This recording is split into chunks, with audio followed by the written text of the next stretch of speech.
Saturday, June 10th, 1989, the Pittsburgh Pirates and the New York Mets meet in Game 2 of a 4-game series before thousands at Three Rivers Stadium.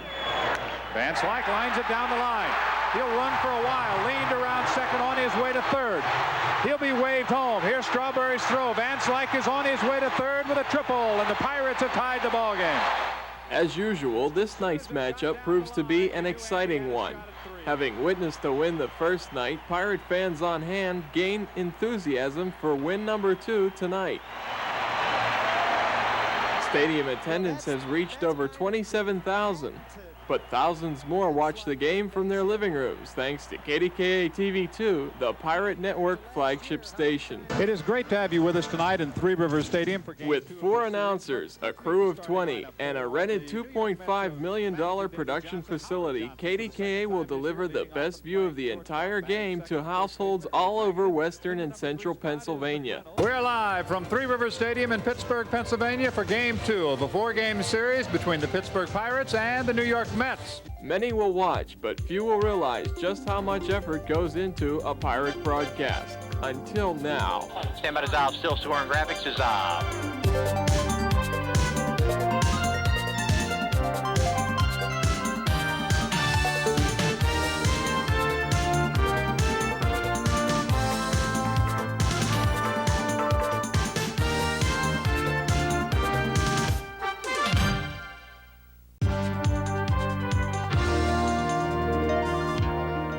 11:45 a.m. Don Karcher, remote engineer and truck driver, arrives at Three Rivers with a fully equipped production facility and storage unit. Day starts by, if I'm driving, I drive the unit in first and get it parked in place like you see it sitting here. And then I get a hold of the electrician and make sure we have 3-phase power to power all the equipment.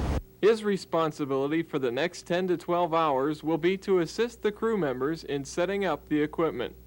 If something goes wrong with the signal, he'll be the one to fix it. During the game, I'll sit back in the videotape or video area. If anything breaks down, that's where you start from to work on it. And make sure we stay on the air, get back on the air if that's what the problem is, as fast as we can. 12:30 p.m. The camera crew has arrived. We got 6 cameras, so each one has to be built and put in position. The cables run to it, the cables checked. Then you got to go through the cameras themselves and make sure all the colors on the cameras match. Today, setup begins with camera 4, the center field camera. Safely packed in cases, the pieces are taken by freight elevator to their destination.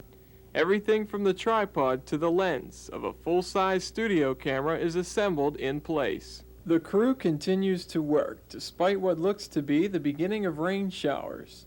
Today's weather forecast calls for mostly cloudy skies with a 40% chance of rain.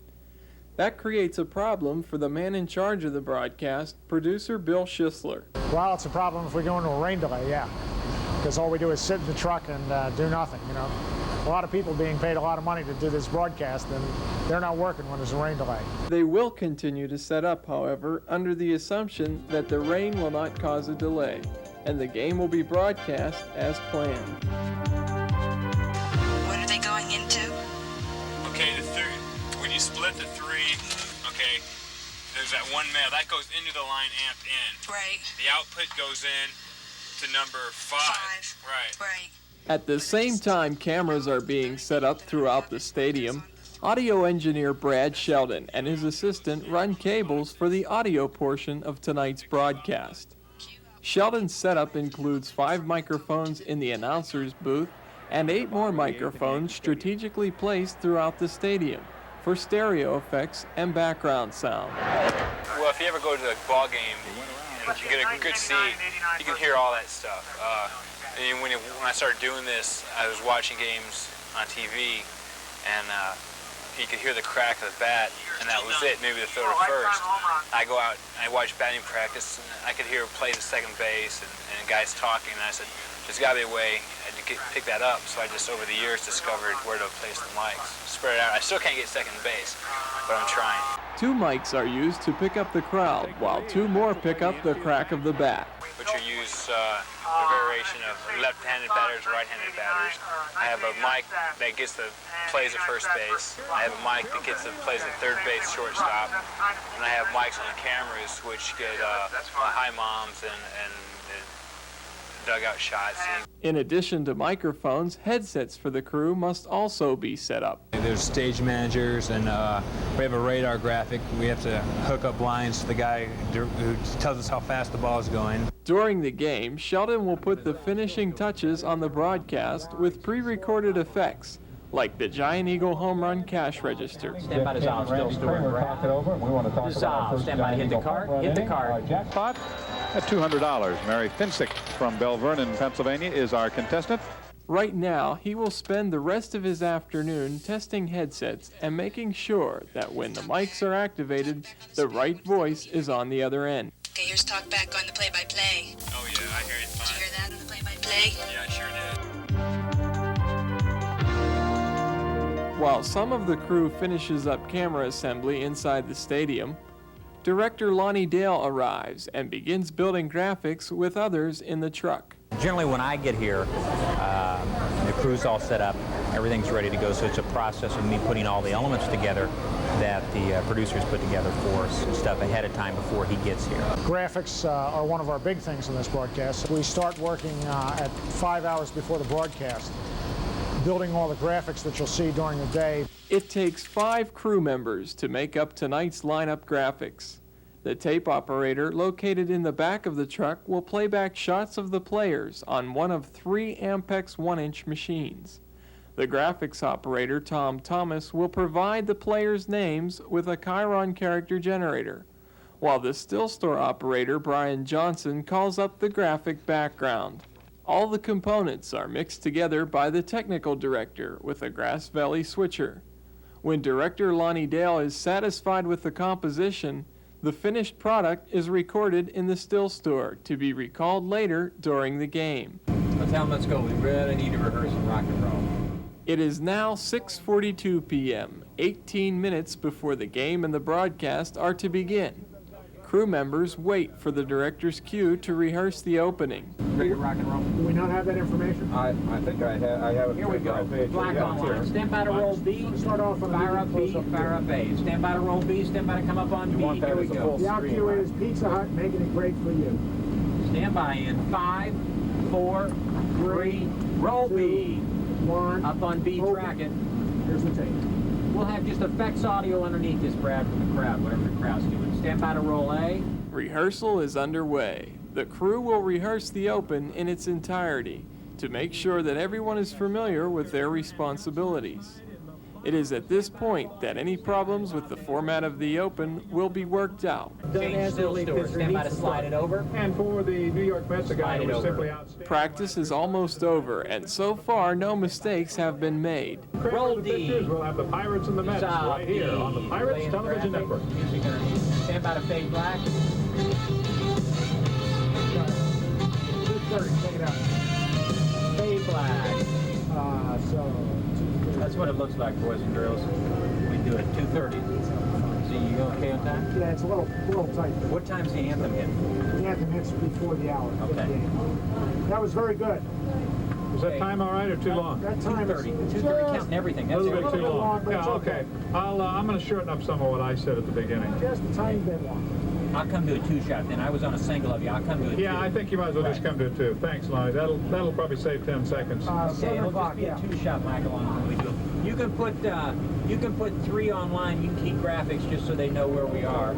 The line monitor shows the signal that is being aired. After some minor changes are made, the director instructs the technical director to leave camera 3's video online for the benefit of the stations who will be receiving and rebroadcasting the signal. Video comes out right here, which says telco on the side, and that's what goes, what's feeding to WKDKA and the other stations on the network.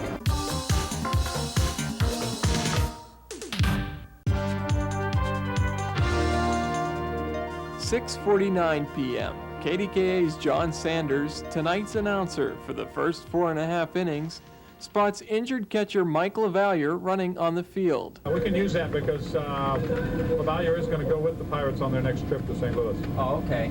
So, yeah, I would definitely like to use that because I talked to him about it. This is the second day that he's been running, and Biggie runs with him just to kind of pace him and make sure he doesn't do too much and to see how he's running. So that's the reason that they run together. While Sanders and Dale talk, tape operators record LaValliere on tape. Okay, Jack, just remember where that is and I'll use it. Meanwhile, preparations continue for the most intense moment of the broadcast. The opening. The open.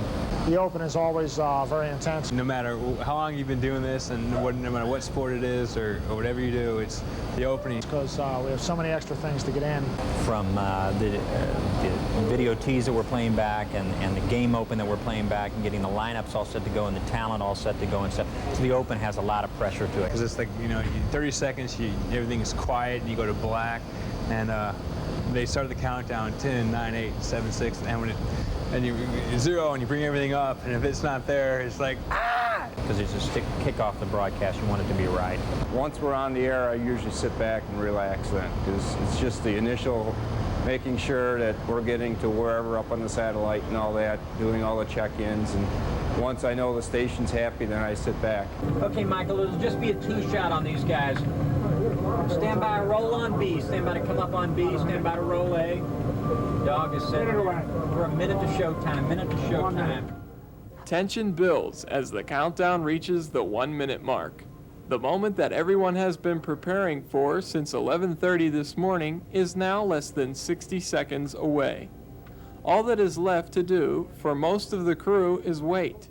Graphics operator Tom Thomas, however, types a few last-minute statistics into the character generator. 30 seconds. 30 seconds. Black on line.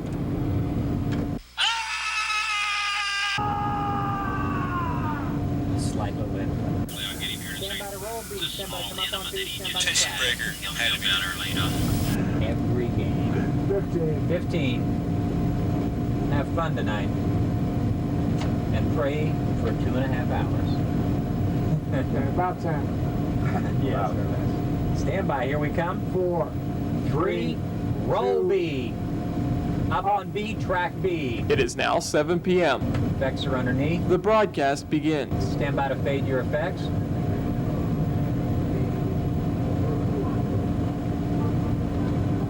Jim Leland's team showed that character and guts last night in the Stand by to bottom of the roll 10th A. inning, Stand by finding to a way zone with A. 1 out Stand and the by to bases cross loaded, fade. breaking up the double play and pulling out a 4-3 victory over the Mets in Game 1 of this series. Roll A.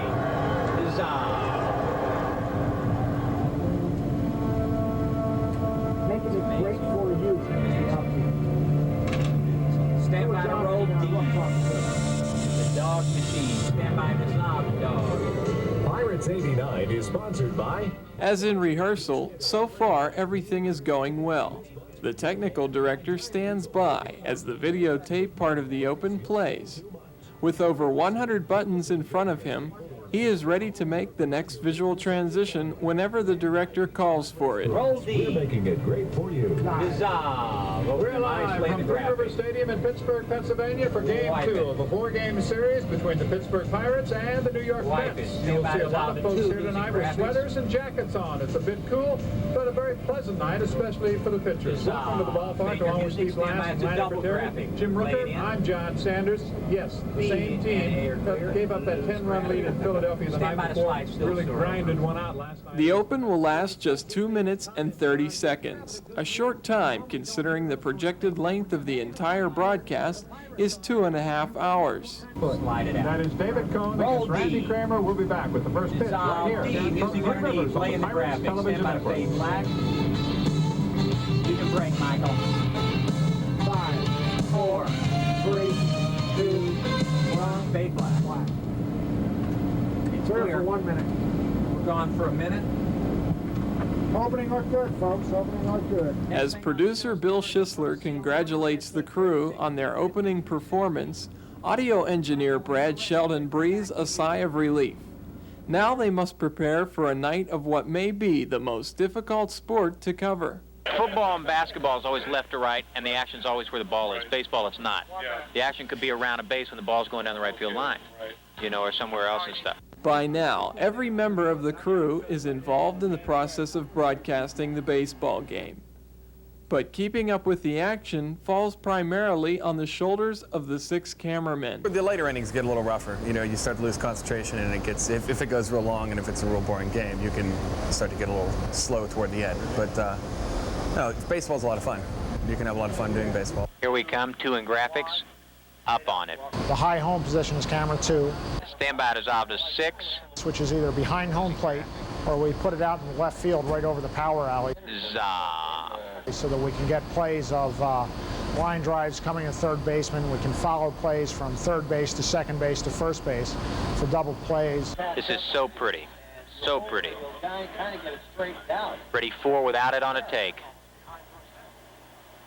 Take it. The center field position is camera 4, and that's the position you use to see every strike of the game.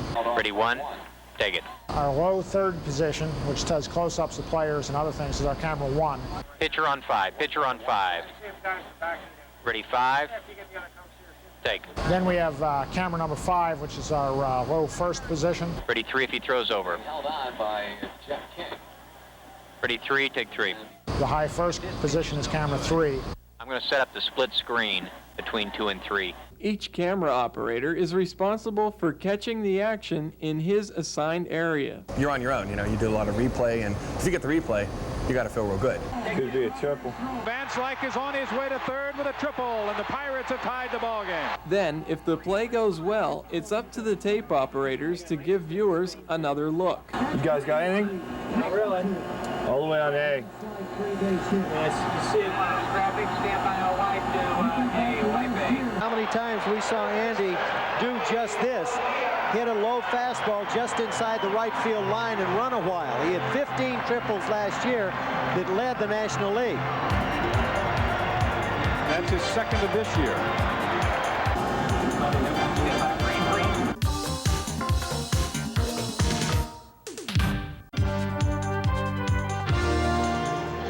As we get set for the bottom of the 9th inning, let's recap tonight's ball game to this point. More intense than the open of tonight's broadcast for the crew is the end of the game for the Pittsburgh Pirates. Bunted ball, Magadan to Miller, 3-4 sacrifice, and the Pirates have the tying run at second base. It has been a close game all night. Now, in the bottom of the 9th inning, with Barry Bonds in scoring position and only 1 out, shortstop Ray Quinones is up to bat. Mets 5, Pirates 4. And the pitch in for a called strike. Whenever we play the Mets, it's a lot more fun because you can do a lot more with the game. The game has an excitement of its own that's already built in because there's so much emotion in Pittsburgh, in this area, that would go against the Mets and for the Pirates, that we can play off that emotion and have a good time with the broadcast. Ready 4. Take it. Take 2. There it is. No ball. Get out of here. It's gone. The Pirates win it. Ray Quinones with a 2-run homer in the bottom of the 9th inning. The Buccos defeat the New York Mets 6-5. Ready 5. Take it. Look in our dugout. 4. Look in our dugout. Ready 4. Take 4. Ready 2. Take 2. Go for the close on A. Ready 1. Take 1. Ray Quinones with a 2-run shot to deep left center field. His 3rd home run of the year. What an exciting finish. Home run off Randy Myers as the Bucs defeat the New York Mets. And there was no doubt about it. Solve the effects. 3. Stand by to fade black. 1. Fade black. I need the home run. The game? No. The Pirates win the game just minutes before 10:30 p.m. While in a commercial break, producer Bill Schisler and director Lonnie Dale quickly decide what to do with the little time remaining. Ending the broadcast at 10:30 will give affiliate stations the opportunity to air an entire 30-minute program rather than join one in progress. You can't show the home run again? We'll show the home run again, yeah. Black online. Come to still scores first. Let's show the home run at normal speed with Nat Sound. We'll show it Do I have normal Nat speed Sound with on Nat C? Sound. Do I have Nat Sound? I don't have No Nat Sound. 4. Yes or no? On still store. No. 6. We're back. Fade Up out. on still Computer store. hand. Computer power for the Pirates television network supplied by Computerland. The 2-second roll, Wayne. Computers. Change. The tape operators prepare to roll the replays on 2 separate machines. Replay out of this. Stand by, dissolve to see. Replay. Dissolve C. Computer power by Computerland. Game-winning power Play from Ray Quinones. Boy, and there's nothing like hitting a game-winning home run, a fastball that Quinones plants deep to left center. Now, we've talked about his power for a guy his size. Stand by, dissolve B. Roll B. This one. Dissolve B. Watch Bonds. Barry helping it out of the ballpark. Yeah, let it play. Yeah. I'll tell you what, the Mets were off the field before Quinones had finished rounding the bases. The home run by Ray. Bond scores the tying run, and Quinones the game winner. The Buccos win it on Ray Quinones' 3rd home run of the year. And there is the greeting party. Still store 47. And of course, Over first. in addition to the Quinones home run being great news, very good news for Bob. Yeah, give me all that on B. Give me all that on B. All that last week stuff. I'll use it. Yeah, back it up. I'll use it for my rollout. Bob was a hard I'll use it for my last Sunday. rollout. He is a very happy winner of the ball game tonight. Stand by, dissolve. Still sort of some graphics. 6-5, the Pirates defeat the New York Mets. The Buccos taking the first 2 games of the series. And a reminder, the Bucks and Mets go at it again tomorrow afternoon and then Monday night. And we want to remind you that our next Pirate telecast on the Pirate Television Network is Wednesday night.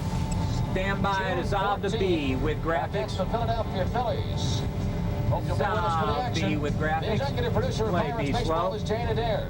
With seconds to go, the broadcast and the game are both successes.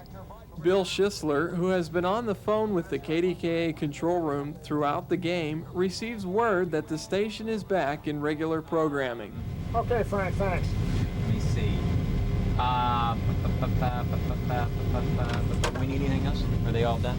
You're clear up there, Thank you, Jimbo, Michael, I need Tim, those cards, though. Lanny, and Stan. I appreciate it. Good job. Thank you, Wayne and Mike and Jack. I'm gonna stop I appreciate upstairs. it. Good I'll job. get the Thank bar. you, Gary and Still. I appreciate it.